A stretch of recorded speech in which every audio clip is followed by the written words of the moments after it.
కంట్లో మూసుకున్నట్లయితే ప్రార్థనలో ఏకీభవించండి. మహాపరిశుద్ధుడును సర్వశక్తికి మిక్కిలే కారణముతో తండ్రి, నీ మాటలు ప్రకటించడానికి సిద్ధపడుచు ఉండగా మాట్లాడుచుండదు నేనైనా ఈ యొక్క పరిశుద్ధాత్మ యొక్క సహాయం నాకు దయచేయండి. సత్యవాక్యమును సరిగా విభజించి ఉపదేశించుటకు గాను నన్ను బలపరచమని, అలాగే వినుచున్న వారికి కేవలం వినుట కాదు కానీ విన్నవాటి ప్రకారం జీవించే కృపను భాగ్యాన్ని వీళ్ళందరికీ దయచేయమని మా ప్రభువును ప్రియ కుమారుడైన యేసుక్రీస్తు ప్రభు వారి నామమున అడిగి వేడుచున్నాం పరమ తండ్రి. ఆమేన్, ఆమేన్. ప్రియులారా, ముందుగా దేవునికి మహిమ కలుగును గాక. అలాగే ఇక్కడ వచ్చిన దేవుని బిడ్డలందరికీ, అలాగే మరి ఇక్కడేమో ఈ యొక్క గృహమును చుట్టుపక్కల ఉన్న ప్రతి ఒక్కరూ కూడా, మరి గృహాల్లో ఉండి వింటున్న బిడ్డలందరూ కూడా ప్రభు యేసుక్రీస్తు పేరట వందనములు శుభములు తెలియజేస్తూ ఉన్నాను. ప్రియులారా, మరి ముందుగా తెలిపిన రీతిగా సకల జనులకు సువార్తమానము. మరి ప్రతిరోజు కూడా ప్రియులారా మనము అనేకమైన వార్తలు వింటూ ఉంటాం, చదువుతూ ఉంటాం. ఆ వార్తలు, ప్రతి వార్త కూడా మనం చదువుతున్నది, మనం వింటున్నది, ప్రతి వార్త కూడా ఈ లోక సంబంధమైన వార్తలే. ఈ లోకంలో మనుషులు ఇచ్చే ఇన్ఫర్మేషన్ అది బాగా అర్థం చేసుకోవాలి ప్రతి ఒక్కరూ కూడాను. మనం వింటున్నది, చూస్తున్న ప్రతిదీ కూడా ఆ ఇన్ఫర్మేషన్ గ్యాదర్ చేసింది ఈ లోక సంబంధమైన మనుషులు. వచ్చిన ఆ ఇన్ఫర్మేషన్ కూడా ఈ లోక సంబంధమైనదే. కానీ ఈరోజు మనం వింటున్నది అటువంటిది మాత్రం కాదండి. ఈ లోకంలో న్యూస్కు ఉన్న అర్థము మనం ఆలోచిస్తే కనుక, నేను నిరీక్షణ స్వరం పత్రికను ప్రారంభించి 10 సంవత్సరాలు అవుతుంది. మీరు అందరికీ చాలామంది తెలుసు. ఈ ప్రారంభించిన తొలి రోజుల్లో నేను బిబ్లికల్ జర్నలిజం చేశానండి. నేను బైబిల్ తర్పిదకి మాత్రమే కాదు కానీ పత్రికను ప్రారంభించినప్పుడు అలా సంపుటి అంటే ఏంటి, సంకటి అంటే ఏంటి, సంచిక అంటే ఏంటి, పబ్లిష్ అంటే ఏంటి, రిలీజ్ అంటే ఏంటి, కనీసం పత్రిక మీద అవగాహన కలిగి ఉండాలి. ప్రతిదీ మనం ఏమాత్రం తెలియకుండా చూడకూడదని బిబ్లికల్ జర్నలిజం అంటే క్రైస్తవ జర్నలిజం చేయడం జరిగింది. అందులోని జర్నలిజాన్ని పరిచయం చేస్తూ న్యూస్కి అర్థం చెప్తారండి. న్యూస్ అంటే అర్థం ఎవరికైనా అవగాహన ఉందా ప్రియులారా? న్యూస్ అంటే న్యూస్ స్పెల్లింగ్ ఏంటండి? NEWS. ఎన్ అంటే నార్త్, ఈ అంటే ఈస్ట్, W అంటే వెస్ట్, ఎస్ అంటే సౌత్. అంటే మన చుట్టూ ఉన్న సమాచారాన్ని అందించడాన్ని న్యూస్ అంటారండి. అంటే ఈస్ట్, వెస్ట్, సౌత్, నార్త్ 4 చుట్టుపక్కల ఉన్న సమాచారాన్ని తీసుకొచ్చి అందించడాన్ని న్యూస్ అంటారు. అంటే మన చుట్టూ, మన ఉంటున్న ప్రదేశంలో, ఈ లోకములో ఉన్న చుట్టుపక్కల జరుగుతున్న ప్రతి దాన్ని తీసుకొచ్చి సమాచారాన్ని అందించడాన్ని న్యూస్ అంటారు. దాన్ని ప్రారంభంలో జర్నలిస్టులే న్యూస్ని గ్యాదర్ చేసేవారు, వాళ్ళే షేర్ చేసేవారు ఆ ఇన్ఫర్మేషన్. కానీ ఇప్పుడు ఈ ట్విట్టర్ వచ్చిన తర్వాత, ఫేస్బుక్లు వచ్చిన తర్వాత ప్రాతిక్రియలు అనే మాత్రం కాదు కానీ జర్నలిస్టులతో సంబంధం లేకుండా పాఠకులు, ప్రేక్షకులు కూడా న్యూస్ క్రియేటర్ అయిపోయారు. అవునే కాదంటారా? ప్రతి ఒక్కరూ కూడా న్యూస్ని తయారు చేస్తున్నారు, షేర్ చేస్తున్నారు. దానివల్ల మేలు ఉంది, నష్టం ఉంది. ఎందుకంటే ఎడిటర్ దగ్గర ఎడిటింగ్ అంటే జరుగుతుందండి, కానీ వీళ్ళు చేసేది ఎడిటింగ్ ఏముండదు, డైరెక్ట్ వచ్చేస్తుంది అనమాట. దానివల్ల చాలా నష్టాలు కూడా జరుగుతుంది. కానీ ప్రియమైన దేవుని వల్ల ఇప్పుడు మనము నేర్చుకోబోతున్నది ఈ న్యూస్ కాదు. ఈ న్యూస్ అయితే అమ్మా వెస్ట్, ఈస్ట్, నార్త్, సౌత్కు సంబంధించిన న్యూస్. కానీ మనం ఇప్పుడు నేర్చుకోబోతున్న న్యూస్ ఏంటంటే పరలోకం నుంచి, పైన ఒకటి ఉందండి, చుట్టుపక్కల నుంచి కాదు. ఆ తెచ్చిన న్యూస్ కర్త కూడా వేరే అండి. మనం చూద్దాం లూకా సువార్త 2వ అధ్యాయము నేను ఎక్కువగా రెఫరెన్స్ తీసుకురానండి, ఎందుకంటే సంఘంలో ఎక్కువగా చెప్తాను కానీ సువార్త సభలో నేను ఎక్కువ రిఫరెన్స్ తీయను. అందరికీ అర్థమైన రీతిగా మరి జనరల్గా తీసుకుని వస్తాను. చూడు 2వ అధ్యాయము 8వ వచనం నుంచి చూస్తే కనుక, ఆ దేశములో కొందరు గొర్రెల కాపరులు పొలములో రాత్రివేళ తమ మందను కాచుకొనుచుండగా ప్రభువు దూత వారి వద్దకు వచ్చి నిలిచెను. ప్రభువు మహిమ వారి చుట్టూ ప్రకాశించినందున మిక్కిలి భయపడరి. అయితే ఆ దూత భయపడకుడి, ఇదిగో ప్రజలందరికీ కలగబోవు మహాసంతోషకరమైన ఏంటండి, చాలండి ఒకసారి ఆఫ్ చేద్దాం. ప్రజలందరికీ కలగబోయి మహాసంతోషకరమైన సువర్తమానము, శుభవర్తమానం, మంచి మాట మీకు దగ్గరికి వచ్చిందట. అమ్మా, ఈ మహాసంతోషకరమైన వార్త ఎవరికట? ప్రజలందరికీ. బాగా అర్థం చేసుకోవాలి. మనం చదువుకున్న న్యూస్ ఈరోజు వార్త పొద్దుడికైతే మళ్ళీ పాత అయిపోద్ది, అవునే కాదంటారా? మరలా కొత్త న్యూస్ గురించి ఎదురు చూస్తాం. ప్రతిరోజు మనం వార్తలు వింటుంటాం. అందులో చెడ్డ వార్తలు ఉంటాయి అమ్మా, మంచి వార్తలు ఉంటాయి, మేలు చేసే వార్తలు ఉంటాయి అమ్మా, ఇంకా లేని వార్తలు కూడా ఉంటాయి అమ్మా. కుక్క అంటే నక్క పిల్లని పెట్టింది అంటాడు, అది అవునో కాదో తెలియదు కానీ ఆ వార్త వస్తుంది. లేని వార్తలు వస్తాయి కాదంటారా? కొంతమంది సంతోషపెట్టే వార్తలు ఉంటాయి. వార్తలు కొన్ని వార్తలు అండి, కొన్ని మాటలు కొందరికి సంతోషం అవ్వచ్చు, మరి కొందరికి సంతోషం కాకపోవచ్చు. బాగా అర్థం చేసుకోవాలి. దాహంగా ఉన్నవాడికి ఇదిగో మంచినీళ్ళు అంటే కనుక వాడికి ఆ మాట సంతోషము, అవునా కదంటారా? దాహంగా ఉన్నవాడికి. అదే దాహం లేనివాడికి ఆ మాటతో పనే లేదు. అలాగే ఈరోజు లోకంలో చాలా మాటలు, చాలా సంతోషకరమైన వార్తలు ఉంటాయి. మాకు లేవా అనుకుంటే కనుక కొన్ని మాటలు కొందరికి సంతోషం అండి, అందరికి సంతోషకరమైనది కాదు. కానీ ఇక్కడ చెబుతున్న మాట మహాసంతోషకరమైన వార్తట. ప్రజలందరికీ మహాసంతోషకరమైన వార్త. నువ్వు ఏ దేశస్థుడవచ్చు, ఏ మతస్థుడవచ్చు, ఏ కులస్థుడవచ్చు, కానీ ప్రతి భూమి మీద ఉన్న ప్రతి మానవుడికి సంతోషకరమైన శుభవర్తమానం తీసుకొచ్చాను అంటున్నాడండి. తీసుకొచ్చిన వారెవరు? ఆయన కూడా ఇక్కడ వాడు కాదు, ప్రభువు దూతట. మా పరలోముఖం నుంచి ఒక శుభవర్తమానము భూలోక ప్రజలందరికీ అందించబోవడానికి వచ్చాడండి. ఆ వార్త, ఆ శుభవార్త, ఆ సువర్తమానము, ఆ మంచి మాట ఈ లోక సంబంధమైనది కాదండి, దేవునికి సంబంధమైనది, పరలోకానికి సంబంధమైనది. ఆ సువర్తమానము కొందరికి కాదట, మా ఒక దేశానికి కాదట, ప్రపంచ ప్రజలందరికీ మహాసంతోషకరమైన సువార్తమానమట. అసలు ఈ సువార్తమానం ఎలాగైంది? ఎవరి గురించి మాట రాయబడింది మనం ఆలోచించుకుంటాం కనుక అక్కడ చెబుతున్న మాట అమ్మా చదవండి. దావీదు పట్టణమందు ఏమంటున్నాడండి ఇక్కడ? ఒక శుభవర్తమానం మీ దగ్గరకు వచ్చింది.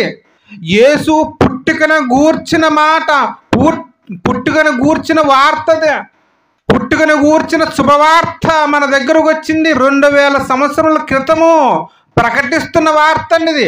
ఎప్పటికీ కూడా చెక్కు చెదరలేదు. ఆ వార్త ఎప్పటికూ కూడా పాతదవ్వలేదండి. ప్రతి చోట కూడా దేశవ్యాప్తి కూడా ప్రకటించబడుతూనే ఉంది, కానీ పాతది అవ్వలేదండి ప్రియమైన దేవుని వారలారా. ఈ లోకంలో చాలా వార్తలు ముసిగిపోతాయి, ముగిసిపోతాయి. కానీ ఈ వార్త ఎప్పటికెప్పటికైనా నూతనముగా తయారవుతూ ప్రజలందరి దగ్గరికి వెళుతుందండి ప్రియమైన దేవుని వారలారా. ఏమిటి ఇందులో అంత గొప్పతనము ఈరోజు మనం తెలుసుకోవాలి.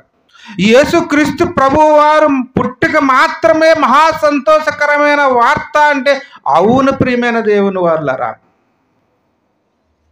ఎందుకు ఆయన పుట్టుక మహా సంతోషకరమైన సువార్త అయింది.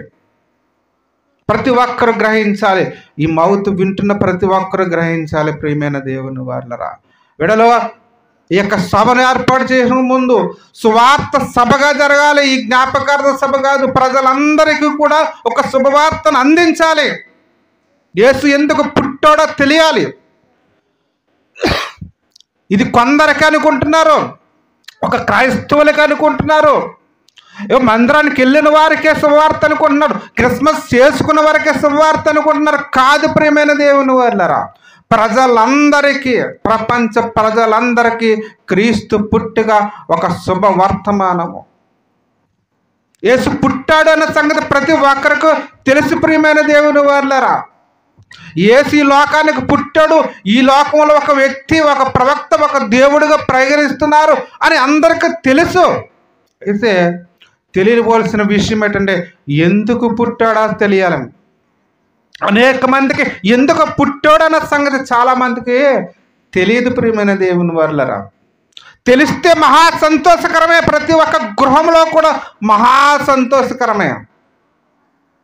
కనుక ఆ సంతోషకరమైన శుభవర్తమానం గ్రహించిన మేము అనేకులు తెలియపరచాలన్న ఆలోచన కలిగి ఈ కుటుంబస్తులు ఈ సంతోషాన్ని అందరికి పంచాలి, ఈ శుభవర్తమానాన్ని అందరికీ తెలియపరచాలన్న ఆలోచనగా ఈ సువార్త కూడికని ఏర్పాటు చేయడం జరిగింది.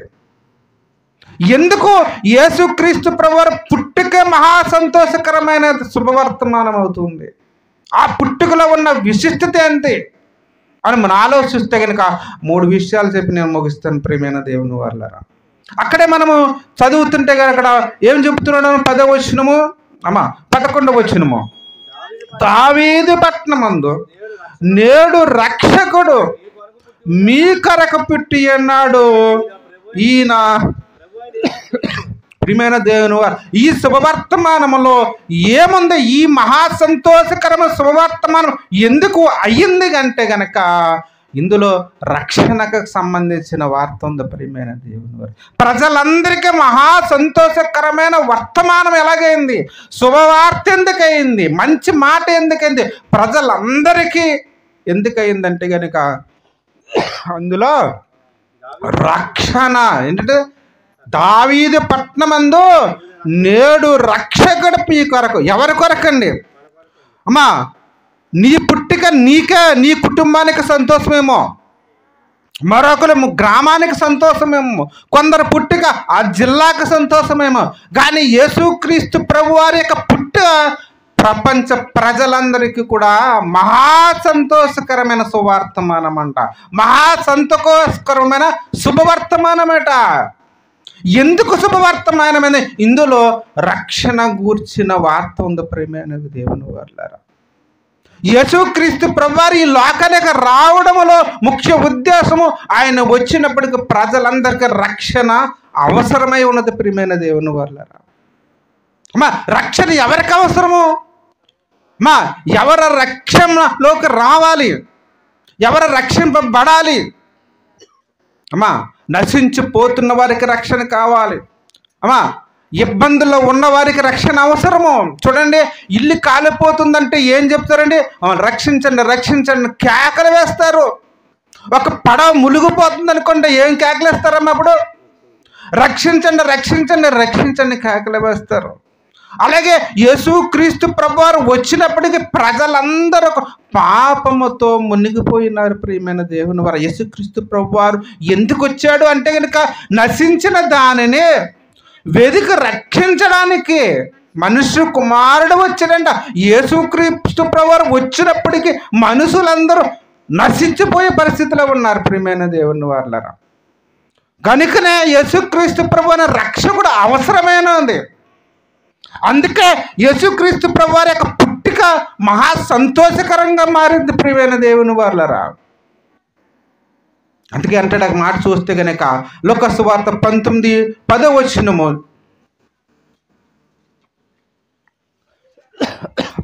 19వ అధ్యాయము 10వ నశించిన దానిని వెదికి రక్షించుటకు మనుష్య కుమారుడు వచ్చినది.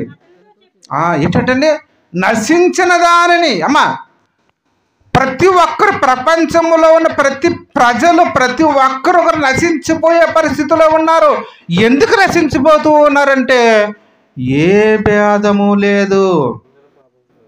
రోమీయులకు రాసిన పత్రిక 3వ అధ్యాయము 23వ వచనం మనం చూస్తే కనుక అక్కడ అంటాడు కదా, ఏ భేదము లేదు, అందరూ పాపము చేసి దేవుడు అనుగ్రహించు మహిమను. ప్రియమైన దేవుని ఈ లోకంలో అన్ని విషయాల్లో భేదము. చదువులో భేదం ఉంటుంది, అందములో భేదం ఉంటుంది, ఎత్తులో భేదం ఉంటుంది, రంగులో భేదం ఉంటుంది, ఆస్తిలో భేదం ఉంటుంది. కానీ మనుషుల్లో భేదం లేనిది అంటూ ఉంది అంటే కనుక ఒక్కటే అందట. ఏంటది? బైబిల్ చెబుతుంది ఇక్కడ, అందరూ కూడా ఏ భేదము లేదు, అందరూ పాపం చేసి ఉన్నారట. ప్రతి విషయంలో మనకు భేదం ఉంటుంది ప్రియమైన దేవుని వలన. కొందరు ఎక్కువ చదువుకుంటే కొందరు తక్కువ చదువుతారు, కొందరికి ఎక్కువ వాస్తుంటే కొందరు తక్కువ వాస్తూ ఉంటారు. అయితే మనలో భేదము లేనిదంటూ ఒకటి ఉంది, అది బైబిల్ చెబుతుంది. ఏ భేదము లేదు, అందరూ కూడా పాపము చేసి దేవుడు అనుగ్రహించు పొందడానికి దూరం అయిపోయారండి. దేవుడికి దూరం అయిపోయారు. దేవుడు అంట మనుషులందరినీ ప్రసంగులు అంటాడు, చదవద్దండి. ఎలా పుట్టించాడంట? యథార్థవంతులుగా పుట్టించాడంట. కానీ వివిధ తంత్రాలు పెట్టుకుని కల్పించుకున్నారట. పాపులుగా మారిపోతున్నాడు. పుట్టుకతో లేదండి, మనుషులందరూ పుట్టుక మంచి బహుమానం ఇస్తున్నాడు దేవుడు. గర్భఫలము దేవుడిచ్చి బహుమానము, ప్రతి ఒక్కరిని ఉన్నతమైన గిఫ్ట్ దేవుడు మానవులకి ఇస్తున్నాడు, తల్లిదండ్రులకు ఇస్తున్నాడు. అయితే వాళ్ళు పెరిగే కొలది కూడా వాళ్ళ స్థితి ఏమైపోతుందండి? పాపులుగా, దేవునికి దూరముగా, పాపము కలిగిన జీవితాలు జీవించేవారుగా మారిపోయారు ప్రియమైన దేవుని వాళ్ళు. అటువంటి వారి మధ్యకి యేసుక్రీస్తు ప్రభు వారు వచ్చాడండి. ఆయనలో ఏ పాపము లేదని బైబిల్ చెబుతుంది. ఆయన ఏ పాపులలో కలిసిన వాడే కాదంట, పాపము చెయ్యలేని వాడంట. ఒక వ్యక్తి మరొకరు రక్షించాలంటే ఆ గుణలక్షణాలు లేనివాడే ఉండాలి. యేసుక్రీస్తు ప్రభు వారు ఈ లోకంలో బ్రతుకుతున్న కాలంలో ఒక ప్రపంచానికి ఒక సవాలు విసిరేటండి. ప్రపంచ ప్రజలందరికీ సవాలు విసురుతూ ఉన్నాడైనా. ఏంటండి? యోహాను సువార్త 8వ అధ్యాయము 46వ వచనంలో అంటాడు కదా, నాలో ఏంటన్నాడండి? పాపం ఉన్నదని ఎవరు స్థాపించగలడు? అప్పటికి ఇప్పటికి 2000 సంవత్సరాలు ఎంతో మంది ప్రయత్నం చేసి చతికిలు పడిపోయారు. ఎవరు యేసుక్రీస్తు ప్రభువులో పాపం ఉందామని ఆయన పాపము చేసినట్లుగా, పాపం అంటుకున్నట్లుగానా ఎవరు నిరూపించలేకపోయారు ప్రియమైన దేవుని వాళ్ళరా.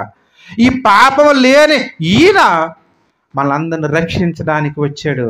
కనుకనే ఈ శుభవార్త మహా సంతోషకరమైన వార్త. ఇది ప్రజలందరికీ కూడా మహా సంతోషకరమైన వార్త ప్రియమైన దేవుని వాళ్ళరా. ఇక యేసుక్రీస్తు ప్రభు వారి పుట్టిక మనం మొదటిగా ఆలోచిస్తే గనక ఇది ఎక్కడి నుంచి వచ్చిన వార్త అండి? పరలోకము నుంచి వచ్చిన వార్త ఇది. ఈ భూలోకంలో చాలా వార్తలు వింటున్నాం, కానీ ఇది పరలోకం నుంచి దేవుని చేత పంపబడిన వార్త, దూత తీసుకొచ్చిన వార్త గనుక ఇది మహా సంతోషకరమైన వార్త. రెండోదిగా ఇది ఇందులో రక్షణకు సంబంధించిన వార్త. ఇది మనుషులందరూ రక్షించడానికి వచ్చిన మాట గనక, ఈ శుభవార్త గనక ఇది ప్రతి ఒక్కరికి కూడా, ప్రజలందరికీ కూడా అవసరమైన వార్త, మహా సంతోషకరమైన వార్త, అమ్మా అందరికీ కూడా మేలు చేసే వార్త గనుక ఈ వార్త, ఈ సువార్త ఈ సకల జనులకు సువర్తమానం అంట. మంచి వర్తమానం అండి. ఈ లోకంలో చాలా వర్తమానాలు వింటూ ఉంటాం, చాలా వార్తలు వింటాం, కానీ నీ శరీరానికి నీ ఆత్మకు కూడా మేలు చేసే వార్త అంటూ ఉందే గనక యేసుక్రీస్తు ప్రభు వారి యొక్క పుట్టిక. ప్రియమైనది, ఒక క్రైస్తవుడికి, ఒక నిజ క్రైస్తవుడికి యేసుక్రీస్తు ప్రభు వారి పుట్టిక, మరణము, పునరుద్ధానం మూడు కూడా చాలా ప్రాముఖ్యమైనది. ప్రియమైన దేవుని వాళ్ళారా, ఎందుకు ప్రాముఖ్యమైనది అంటే యేసుక్రీస్తు ప్రభు వారు పునరుద్ధానం అవ్వాలంటే మరణించాలి. యేసుక్రీస్తు ప్రభు వారు మరణించాలి అంటే పుట్టాలి.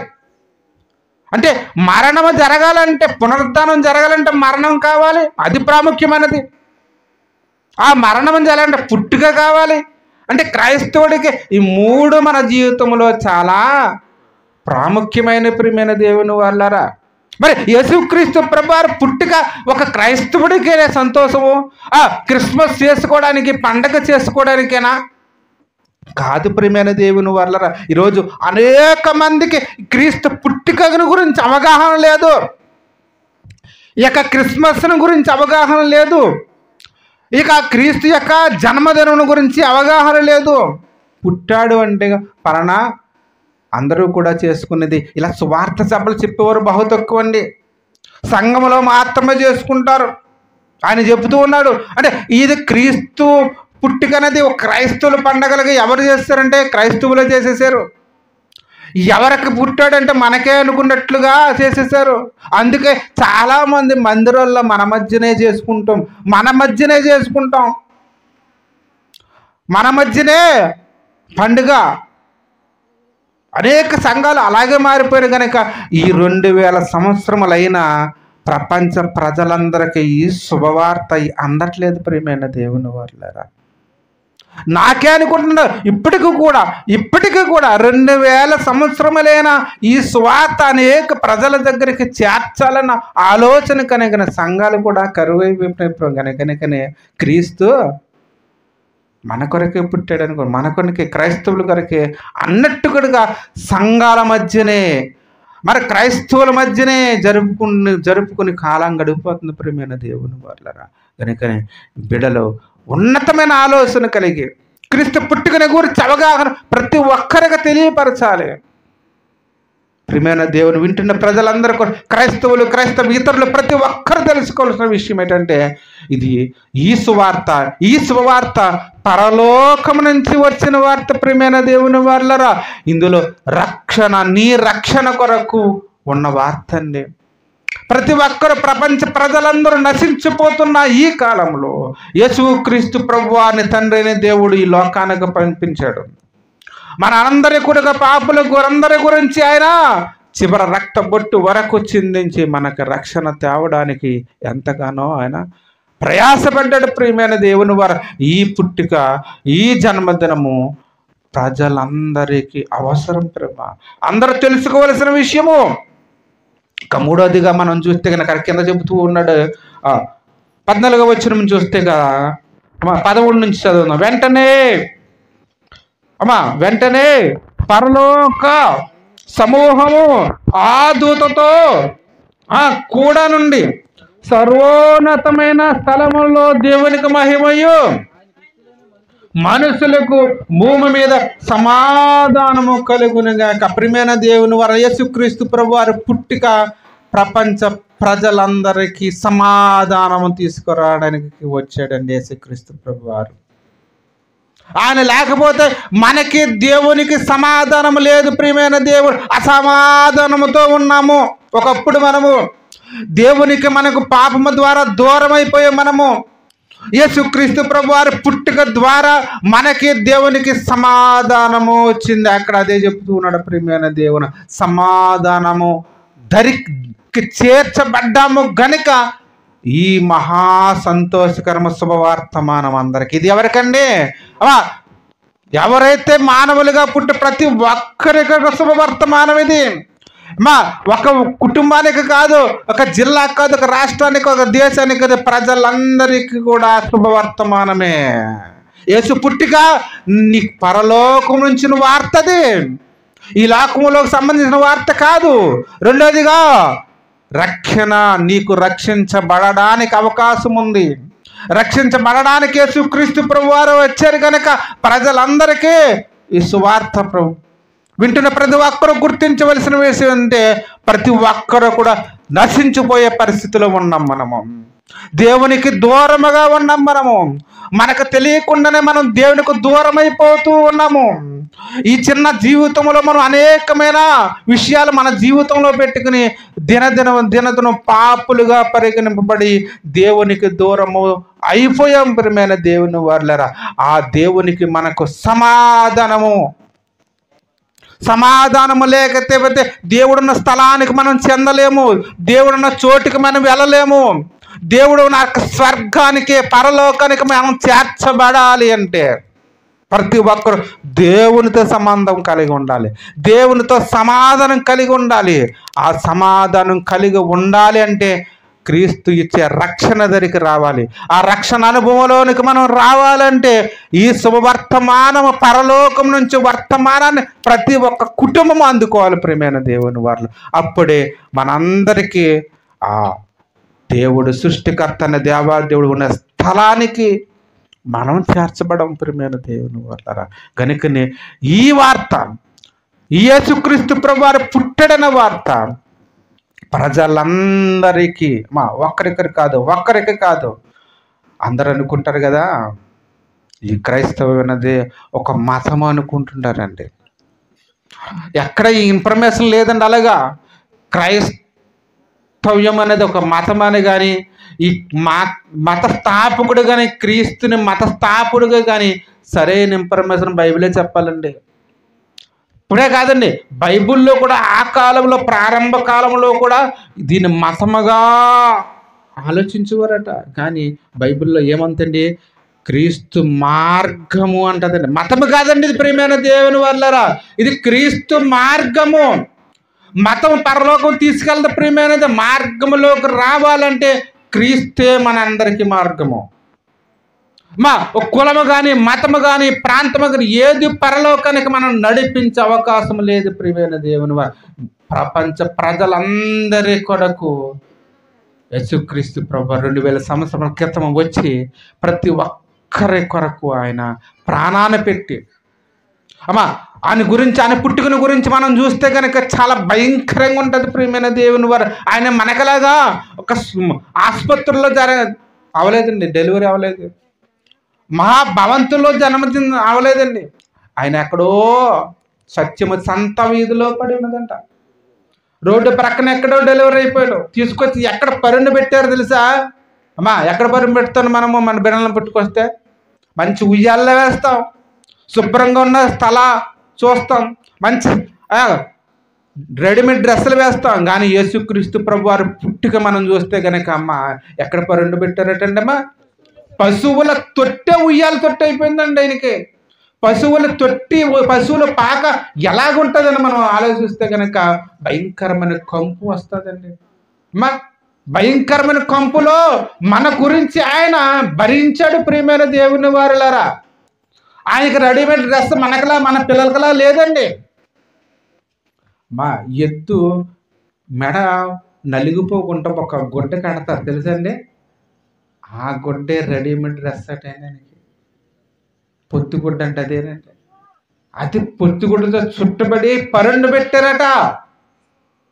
మనల్ని రక్షించడం కొరకు, మనల్ని పరలోకం చేర్చడం గురించి మనం చేసే భరించాడండి. మన పాపాలన్నీ భరించి ఆయన మీద పెట్టుకోవడానికి, అందరూ కూడా బ్రతకడానికి పుడితే యేసుక్రీస్తు ప్రభువారు ఒక్కరే చనిపోవడానికి పుట్టాడండి. ఆయనకి తెలిసిన ముందే తెలుసు, చనిపోవడానికి పుట్టాడండి. ముందే తెలుసు, నువ్వు పలానా సమయంలో పలానా కాలం బ్రతికి నువ్వు సిలువ వేయబడని ఆయన ముందే తెలుసుకుని వచ్చాడండి. మనం అలాగా ఇష్టపడతామండి? పలానా చూడడానికి ఇబ్బంది ఉంది, అక్కడికి వెళ్ళి సువార్త చేయాలంటే ముందే ఏం చేస్తామంటే పక్కదారి నుంచి వెళ్ళిపోతాం. అవునా కాదంటారా? పలానా గ్రామంలో సువార్త చేయడానికి ఇష్టం లేదు అక్కడ అంటే ఏం చేస్తామండి?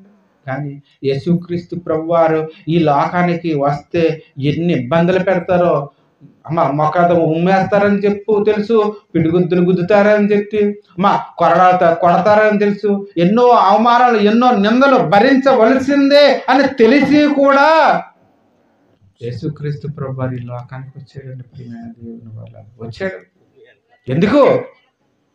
నిన్ను నన్ను ఏది రీతిగా రక్షించాలి, ఏ రీతిగా పరలోకం తీసుకెళ్ళాలి. మరి ఇంతగా ప్రేమించిన వ్యక్తి ఈ లోకంలో అనేక మంది భక్తులైన వారు, గొప్పవారైన వారు ఎంతో మంది ఉన్నారండి. కానీ ఇలా ప్రాణం పెట్టినవాడు, మనందరి పాపంలో వచ్చి ప్రాణం పెట్టివాడు ఎవరైనా కనబడతారా? ప్రియమైన దేవుని ద్వారా ఈ లోకంలో యేసుక్రీస్తు ప్రభువారు పుట్టుక ద్వారా మొదటి వచనం చూస్తే కనుక అదే వచనము మనం మొదటి వచనం చూస్తే, ఆ దినములలో సర్వలోకమునకు ప్రజా సంఖ్య, యేసుక్రీస్తు పుట్టుక మొదటి ప్రజా సంఖ్య ప్రారంభించబడింది. యేసుక్రీస్తు ప్రభువారి యొక్క పుట్టుక కాలాన్ని రెండుగా విభజించడం ప్రారంభించారండి. యేసుక్రీస్తు ప్రభువారు లేకపోతే మానవుడికి మనుగడ లేదండి. యేసుక్రీస్తు ప్రభువారు లేక దాన్ని పుట్టినరోజు డేట్ వేసుకోవాలంటే ఏం కావాలండి? క్రీస్తు శకము, క్రీస్తు పూర్వం. నీకు డేట్ వేసుకోవాలంటే అది ఏ మతస్థుడైనా, ఏ దేశస్థుడైనా, ఏ కులస్థుడైనా క్రీస్తు లేకుండా మనుగడ లేదు. ప్రియమైన దేవుని వర్లారా, ఒక యుగాన్ని రెండుగా భాగించడానికి అనేక మంది ఆ కాలంలో ఉన్న యేసుక్రీస్తు ప్రభువున్న యొక్క యుగపరుషుడికి ఎందుకు స్థాపించారు, ఎందుకు నిర్ణయించారు, ఒకసారి ప్రజలందరూ అర్థం చేసుకోవాలండి. 2000 సంవత్సరాల క్రితం అనేక మంది భక్తులైన వారు, అందువల్ల గొప్పవారు అనుకున్నవారు, మహోన్నతమైన అనుకున్నవారు, మహాత్ములు అనుకున్నవారు అనేక మంది పుట్టి ఉండగా వారందరికీ లేని ఆతిథ్యత, గొప్పతనము, ప్రత్యేకత యేసుక్రీస్తు ప్రభు వారికి ఎందుకు ఇచ్చారు? ఒక యుగ పురుషుడిగా క్రీస్తుని ఎందుకు నిర్ణయించారు? యుగాన్ని రెండుగా చేల్చడానికి మధ్యవర్తిగా, యుగానికి మధ్యవర్తిగా క్రీస్తుని ఎందుకు పెట్టారు? ఈ ప్రశ్న అందరికీ అర్థం చేసుకోవాలండి. అందరూ ఆలోచించాలి. క్రైస్తవేతరులు ప్రతి ఒక్కరూ ఆలోచించాలి. ఈరోజు నీ బర్త్డే వేసుకోవాలంటే ఏం కావాలి తెలుసండి?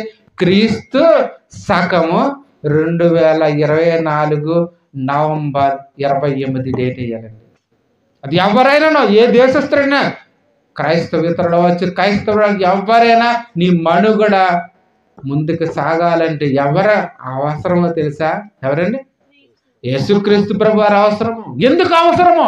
ప్రపంచ ప్రజలందరూ, గొప్పవారు అందరూ కలిసి నిర్ణయించారండి. బాగా ఆలోచించారు.